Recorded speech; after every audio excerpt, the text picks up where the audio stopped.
তো আজকে আমি সন্ধ্যাবেলা একটু বাপের বাড়ি যাচ্ছি, কারণ মা দুপুরে ফোন করেছিল যে সন্ধ্যের দিকে একবার আসবি, দরকার আছে।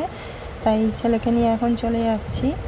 আর আমি যে বাপের বাড়ি গিয়ে সারপ্রাইজড হয়ে যাব আমি ভাবতেই পারিনি, কারণ মা যে কারণে যেতে বলেছিল আমি সেই কারণটা জানতাম না।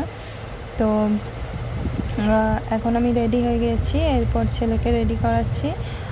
বর যেহেতু নেই, কাজে গেছে, তাই ছেলে আর আমি যাব।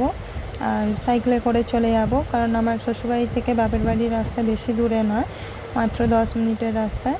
তাই সাইকেলে করেই ছেলেকে নিয়ে চলে যাব।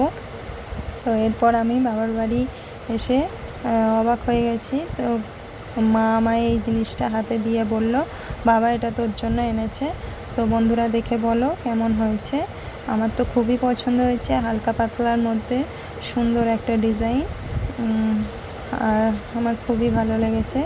আর একটু পরেও দেখে নিলাম, তো ভালোই লাগছে। আর এরপর আমি একটু শুয়ে পড়েছিলাম। তো দেখো বন্ধুরা, বাপের বাড়ি যেমনই হোক 5 মিনিটের জন্য এলেও শান্তি। আর এদিকে ছেলে খেলছে। আর তাড়াতাড়ি বাড়ি চলে যাব, থাকবো না, কারণ কাল ছেলের পরীক্ষা। এরপর মা আমাদের একটু খেতে দিল।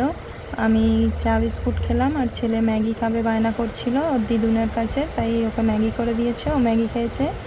খাওয়া দাওয়া করে আমরা চলে এসেছি, বাড়ি এসে গেছি। এসে চেঞ্জ করে ছেলেকে পড়তে বসিয়েছি। কালকে ছেলের অঙ্ক পরীক্ষা, তাই ও পড়তে বসেছে।